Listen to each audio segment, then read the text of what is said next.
this additional effort that's been kicked off by the vaccine and many countries wanting the vaccine for themselves and their people first.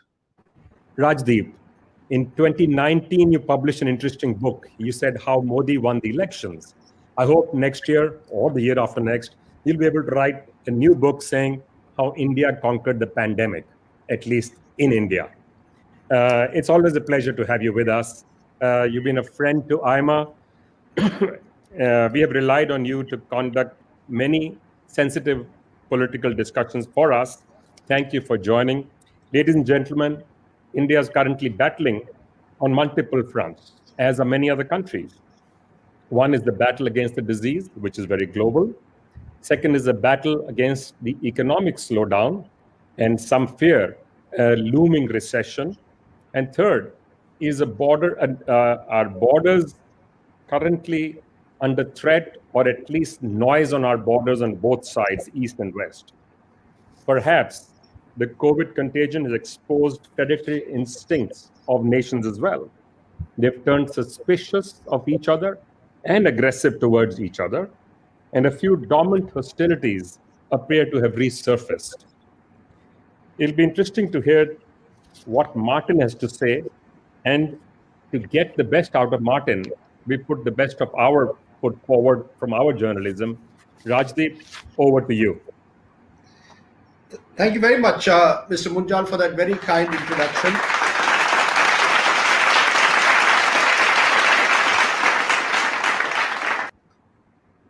Thank you very much for that very kind introduction. And yes, we are living in extremely unusual times. I think 2020, it goes without saying, has been a year quite like no other. The fact that we have now a pandemic which shows no signs of slowing down at the moment, certainly not in this country. We are adding 90,000 plus cases per day. The fact that we have a border situation with China of a kind that we haven't experienced in several decades. And the fact that we have an economy which in the first quarter has contracted by a humongous 23% clearly suggests that we face a three-pronged assault in this country. But it's not just India. The entire world order in a way has been disrupted by all that's happened in the last several months. And I think it's important to try and therefore locate India within this new world order or new world disorder, as we may call it. And maybe, Martin, that's where you could start off and tell us how you've seen 2020. I must tell the audience, Martin's just writing a major book at the moment on democratic capitalism. I can't think of a better time than to be writing a book on the crisis, some would say, of democratic capitalism. But at a time like this, with all these various challenges, COVID, China, the economy, locate for us how you see India and, more importantly, the world order in 2020, the tectonic changes. Try and make some sense of them for us. Over to you, Martin. So thank you very, very much. It's a great pleasure and honor to be participating in this discussion. I should say, in the response to the opening remarks, that I consider what I've written always to be extremely friendly towards India, and occasionally perhaps even a little too optimistic. But I will not go further on that. I'd like not just to focus on 2020, because it has to be set within a slightly longer historical context. I believe that we are in a hinge time in world history. And by its nature, that is a time when the future becomes particularly unpredictable. But at least we can, I think, identify the nature of this time. We are at the end of a Western-dominated, and particularly US-dominated world, and with it, the end of the period of Western-led economic globalization. The former, the predominantly Western-dominated world, you could say has gone back centuries, many centuries, but was really reinforced after the Second World War, with the victory of the US in the World War, and the subsequent victory, of course, in the Cold War. So it reached its apogee in the 90s, arguably. Since then, two very, very big things have happened. The first big thing was the global financial crisis, which was both an economic and I think geopolitically incredibly important moment in terms of losing confidence in the West, confidence in itself and confidence of the world in it. And then, of course, COVID-19 coming really not very long after the global financial crisis, which in the whole, the West has not handled very well. And associated with these failures has been the rise of populist, right-wing populism in the West and its fragmentation. The West itself has fragmented, particularly in the Trump era. And the second huge transformation, of course, is the rise of China to becoming a superpower. With its enormous population and tremendous economic potential, it has the capacity to generate, though it isn't there yet, an economy at least as big as that of the US and Europe combined. And the COVID-19 crisis has crystallized all this in very, very, very, very starkly now. And this is the world in which, and that's the sort of first major point I'm making, we are in a time of profound transition and breakdown. And a crucial part of that breakdown, in addition to the breakdown of the West itself, is, of course, the breakdown of relations between the US and China, which I think is permanent. It's not likely to revert under any government. And it reflects increasingly a strategic consensus within the US, rightly or wrongly, that China is, if not an enemy, a strategic opponent for the indefinite future. In this context, India has to decide what it wants to do. India has some degrees of freedom, has to decide what it wants to do. And there are essentially two things India, I believe, and I'll just leave with this, has to make up for its mind. First, what are its vital interests?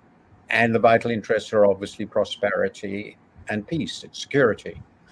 And the second point I think it has to think about is how to achieve these. And in the context of prosperity, I think it remains the case as before, that in order to achieve prosperity, India needs its trade and investment relations with the rest of the world to grow.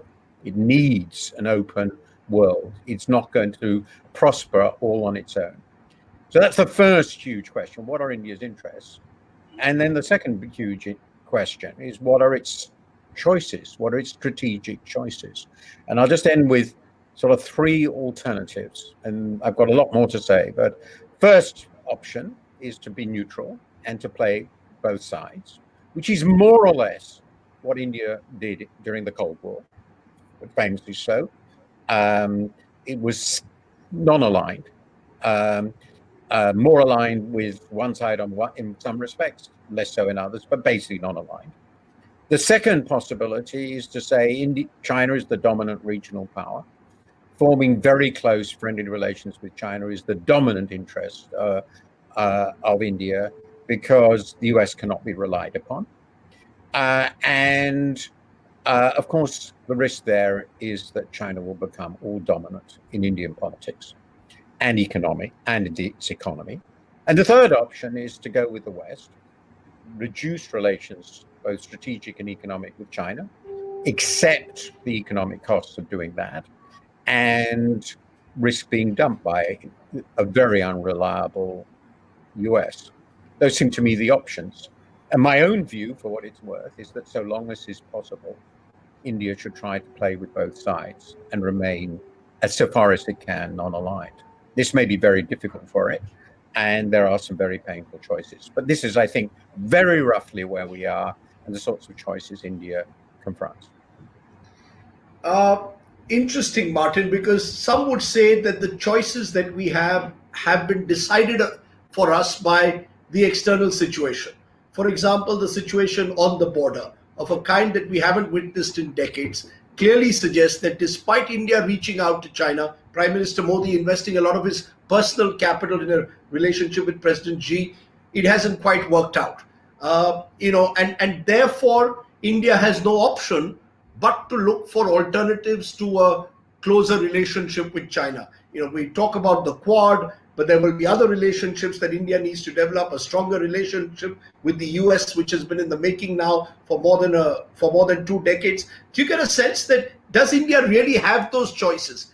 Or do most countries have those choices, given the fact that you're saying that you believe that there is a breakdown of relations between US and China, which will not be in any way reduced in the years ahead? I think obviously that's a core question, and it partly relates to the extent of the breakdown between the West and China, and it depends also on the behavior of China. On your first point, I'll come to the extent of the breakdown in a moment. I don't know because I'm not there, whether the situation today on your border is now an irretrievable precursor to a major war. If it is, then obviously options essentially have disappeared. To an outsider, it doesn't yet look as though it's the irretrievable precursor of a major war, and that a modus vivendi might be reached. That's crucial. That's crucial. Obviously, if we are talking about a major war in the near future, then everything changes. And I would regard that as a true tragedy for all parties and an incomprehensible mistake by the Chinese. But that's the first question. So let's see how that unfolds. It's clearly true that close friendly relations with China will not emerge. But you don't need close friendly relations with countries to be able to trade with them. And that then gets to the first of my questions, but the second one I'm getting to, which is the nature of the breakdown between the West and China. It remains the case today that despite areas of trade, particularly in information technology, all aspects of information technology, where the breakdown economically between the West and China is deep and growing, that nonetheless, they remain profoundly entangled economies. There is an enormous amount of trade continuing to go on between Western countries and China across a vast range of activities on which they both rely, as well as a very large amount of investment.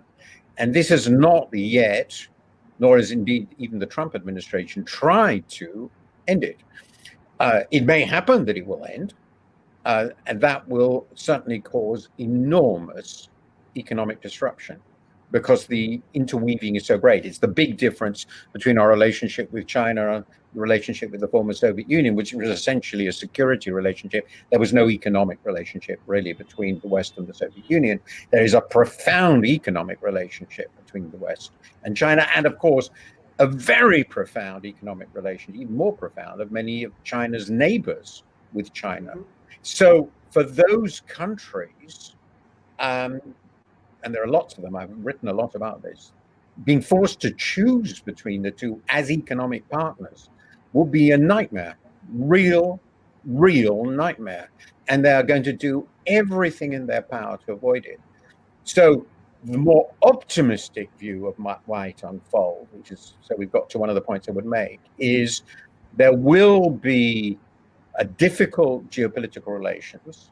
A balancing exercise in geopolitics is what's going to happen with an alliance, if you like, of countries trying to balance China, while economic relations continue to be quite close and vigorous. And there are a lot of countries, let me just mention a few: Japan, South Korea, actually Taiwan, not a country, an economy, Australia, New Zealand, all of ASEAN, who desperately need a security relations with the US and economic relations with China. And they will do everything they can, I think, to preserve both, because to lose the former is dangerous for their independence, and to lose the latter, their economic relations, is dangerous for their prosperity.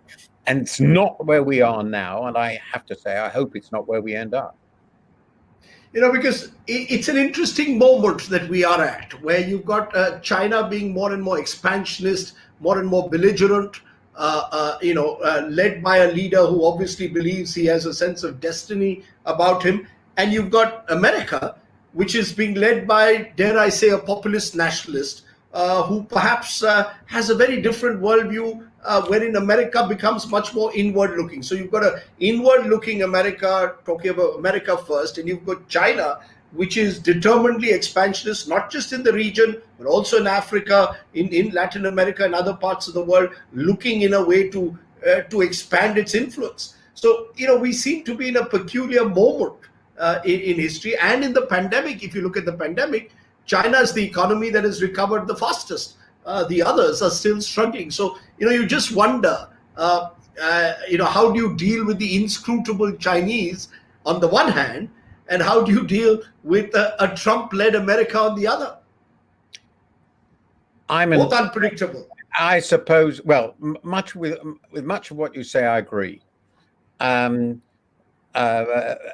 it's not quite how I see things. So let's separate out the different elements. Mm-hmm. China is a rising power, absolutely no doubt, and it has what it sees as strategic interests, security interests, and it has economic interests. So its economic interests are global. Unlike the US, it's very important. China is not an economically self-sufficient economy. It requires enormous imports of raw materials. In many ways, I've made this parallel. It's not a natural one, but from an economic security point of view, it's more the way Britain was 120, 130 years ago than the US, mm-hmm. because it's so trade dependent, import dependent. I mean, for example, all its iron ore comes from Australia. So it seems to me history would suggest, all of the last 200 years would suggest, that China is bound to be interested in furthering close ties, including infrastructure links, with countries which are important trading partners. And that's Africa, it's of course Southeast Asia, it's Central Asia, and to some degree Europe.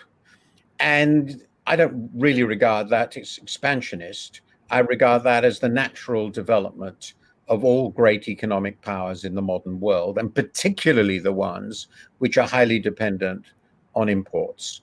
It was really the driver behind the European empires of the late 19th century. Now, looking up from outside, it obviously looks expansionist, but the Chinese would see this as simply preserving their economic security. But it is something they're doing. Their military forces, interestingly, unlike those of America, which has hundreds of bases, have actually moved back from where they were under Mao. They're not engaged in lots of wars abroad, which they used to be, and they're focusing on essentially their frontiers.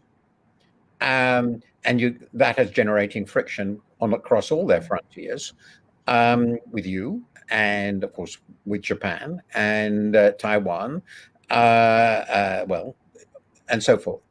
Is that expansionist? Well, the Chinese view will say, no, we're just securing our frontiers. Securing your frontiers creates conflict throughout world history. It's absolutely, completely standard. And you just have to work out a modus vivendi of some kind. And I hope it doesn't lead to world wars, because it's going to blow up the planet.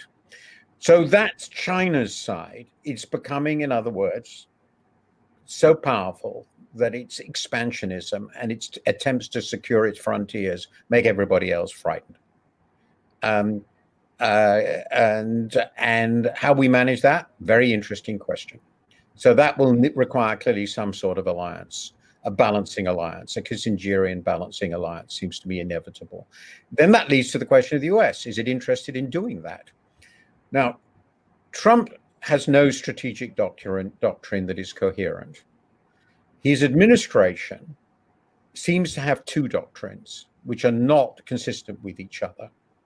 One doctrine is his, which is America first, very little foreign entanglements, but lots of rhetoric about the evil Chinese, particularly after COVID-19, because he thinks and wishes to suggest that they created COVID-19 deliberately in order to poison America and the world.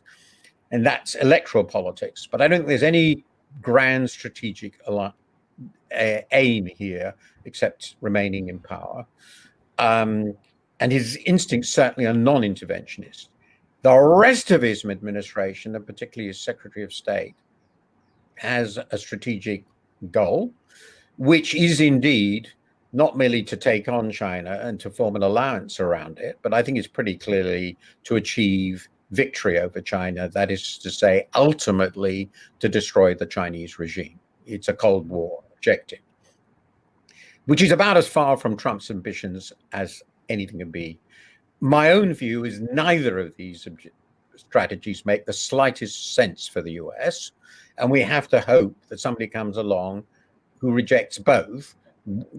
That is to say, he does try to form a strategic alliance to balance China, while at the same time recognizing China will remain a very different power. It will remain a very great power, and it's a power, therefore, with which the US will have to cooperate over a very large range of issues.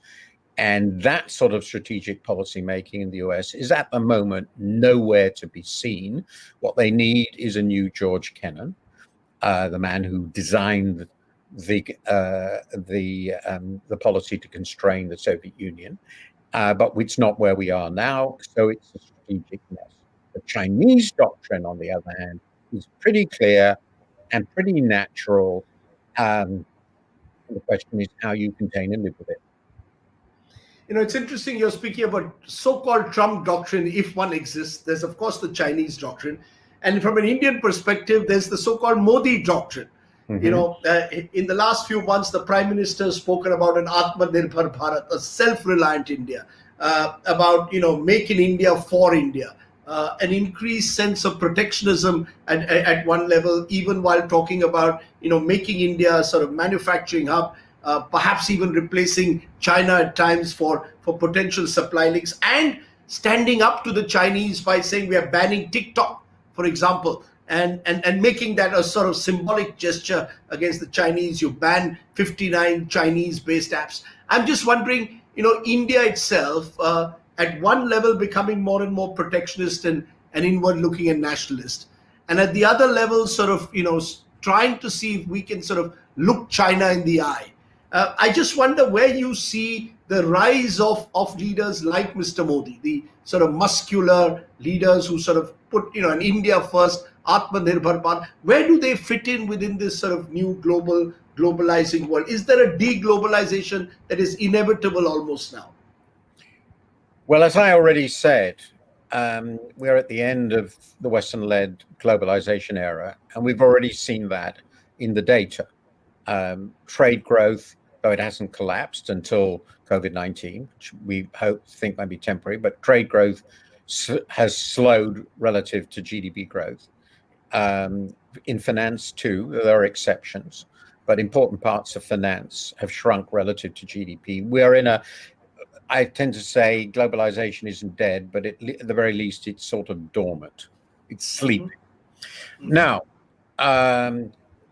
that's the economics. The politics are very much as you describe. I've written in my book, I've just been writing a chapter on democracy, and I say there are basically three systems of governance in the world at the moment.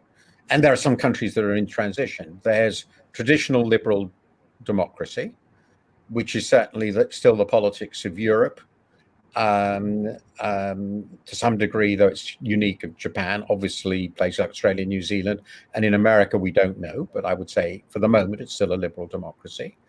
There's what I call communist capitalism, and that's basically China and Vietnam, much less important. And then there's demagogic autocratic capitalism, a nationalist usually, and that's become a very powerful element of the political and economic universe, with small countries like Orban's Hungary and big countries like Russia under Putin, and Turkey under Erdogan. And it looks to an outsider that India is moving from the liberal democratic camp to this camp. Is that durable? I have no idea. But that's how it looks. And this is a rising element. Bolsonaro's Brazil is another example, by the way, of this. And so this is a dominant thing. Now, my own view in my book is the evidence we have is that the economies of liberal democracies do reasonably well if they're reasonably well disciplined. They're rich, reasonably stable, not perfectly so, reasonably successful. And it has to be said that the communist bureaucratic capitalism has been astonishingly successful. They are very well governed. They have first-rate bureaucracies. The throttling of COVID-19 in Vietnam and China is staggering. And the economy is recovering. So that looks pretty impressive. At the moment, I would say, what I call demagogic autocratic capitalism doesn't work very well. Turkey is not doing very well. Putin's Russia is an economic disaster. Bolsonaro's Brazil is a disaster, and I'm rather disappointed, if I may say so, with India. Now, so the key question you ask is if that is where India is going, I can't really comment on Indian politics beyond this, then the question is, will India be run well? The biggest questions about that, as you know, 90% is how well it's run domestically, how well the system works domestically. But there are very important international aspects of this. My own view is that history has revealed very, very clearly, and I believe correctly, that self-reliance is not a viable economic strategy for India at this moment in time. It might be 20, 30 years from now when its economy is 7 or 8 times as big. If it is, it will be big enough to be self-reliant. But at the moment, India needs a lot of trade and a lot of foreign investment and a lot of exchange with other countries. So I believe its interests, at least economically, are not to go back to self-reliance. I think that was a mistake in the 70s. I wrote about that at the time, and I think it's a mistake now. Somehow you have to combine not having self-reliance economically, being engaged with the world economically, while achieving security from a geostrategic point of view. And that's precisely the set of dilemmas you confront. Now, let me make one footnote on the economic self-reliance. I think in general, India needs to remain open, but there are some really big choices here, which you seem already to be making, which become part of the Western-led regulatory and technology system, or the Chinese-led technology system. It seems pretty clear that India is right now making the choices to go for the former. That fits in with this strategic relationship, which is evolving on the security side. But there are risks involved in that, and it will have costs, but it might well be the right way to go. There are some choices that will have to be made, but I would emphasize my point. I think it would be a profound mistake for India to try to go back fully to the self-reliance model of 40 years ago. Very interesting you're saying that, because straight after this is a session with a minister, I'm told, in the government who's going to sort of push the idea of an Atmanirbhar Bharat, the self-reliant India. I just wonder whether it's just coinage or whether it means much more than that. That at one level, that's for the populist political rhetoric at home, but the reality is very different. And we really, as you said, cannot go back to the 1970s. But the fact is that while you cannot go back to the 70s, perhaps the rise of, as I said, these sort of powerful demagogues almost pushes you at times to take certain decisions. We saw it with demonetization a few years ago, and possibly there's a sense that a country like India, at the moment run by a very strong government, perhaps believes that its time has come. and therefore wants to fast forward itself into the high table of the world, and that's where a lot of these impulses are coming from. I understand it fully. I understand the motivation, but the reality is this: to the extent that India has a bigger place in the world now than it did 30 years ago, it's because its economy grew really very quickly, very fast for 30 years. Everything hinges on the growth of the economy. India is still vastly short of its potential as an economy. It's a much bigger economy relatively than it was, but it's nowhere near being an autonomous superpower. So if that is the aim, that India wishes to be a great presence in the world, perfectly reasonable ambition for a country of its size, then the dominant means, 95% of the means, is developing the economy as quickly as possible. The Chinese showed, they've changed their minds now, I think it's a mistake, but that's a separate matter, that the way to do that is by exploiting openness ruthlessly. The Chinese exploited openness ruthlessly. It was the big difference between them and the Soviet Union. And in my view, the Indian economy is roughly where China was 20, 25 years ago or so, and it still has a very weak manufacturing sector. India must follow the Chinese example, and so far as it can, exploit openness ruthlessly and intelligently, making up for its weaknesses, which are substantial, through international exchange. This is going to be more difficult than it would otherwise have been in this very difficult international environment. I accept that. But if you go back to this sort of view that India is already there, it doesn't really matter how deeply engaged into the world. Protectionism isn't really a cost and so forth. I believe it will be proved by history that that's a very profound mistake in terms of your own objective of becoming a very major power in the world. It failed with the Soviet Union. It failed with India up to the 80s. It failed with Mao. It's why they rejected it. You have to embrace the world. It's just become much more difficult to do so because the world has become such a messy place, as we've been discussing. So is that the disappointment you mentioned in between? I heard you're disappointed in a way with the trajectory that India has taken in the last few months. Is that where your disappointment stems from? Is this a 2020 disappointment or something that's been lingering over the last few years?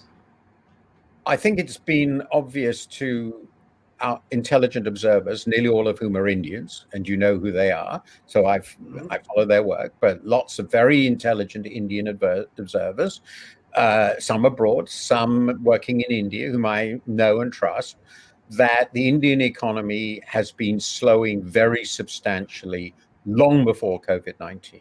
It had some very serious structural problems. I've written about some of them, again, based overwhelmingly on the work of Indian economists, who are, after all, first rate. And then COVID-19 came along and gave you a tremendous bash. And now there's this geostrategic nightmare, which is another potential bash. So I am very concerned that the mixture of an already very serious slowdown with very deep problems in your private sector, which are obvious, plus this massive global COVID-19 shock, plus the geostrategic breakdown, which we are perceiving, will push India down, and the policy options that you've been talking about will together push India back down to what, not completely, but what used to be called the Hindu rate of economic growth. Let's say now, not 3%, 4 or 5. 4 or 5%. 4 or 5%. Well, that will mean enduring poverty for far more Indians, which will be a disaster, and of course, immense postponement and delay in achieving the geostrategic objectives. So in my view, as I said, the primary strategic interest of India is to get the peace it needs to pursue the path of prosperity, which we know will involve very substantial integration with and successful competition in the world economy and an effort to make that and keep it as open as is possible in these very difficult times. But I do hope that because that's why it's such a problem. It's not just the last year. It's many more years. You might even go back to 2012, 2011 or earlier. But clearly that's where we now are, in my view, in India. So you think India actually at this moment should perhaps use the fact that the world itself finds itself through a process of fragmentation, through a process of uncertainty, use this time to try and go out to the world and build fresh alliances, then whether it could be to the east or whether it could be to the west. Because as we've seen in recent times, we've been reluctant to sort of cement those global alliances, especially to the east. You're saying this is a great moment for India, or at least a moment for India, to rethink and far from being protectionist, just do the opposite. I think it's got a vital interest in openness, and it's got to exploit it as far as it possibly can. Whether that's possible with China under this leadership, and I'm just as disturbed by the way the Chinese leadership is going as many others, I don't know. But to say this is a very nasty and difficult world, as they decided in the 50s, that's exactly what they decided, and the way to develop is just to rely on ourselves.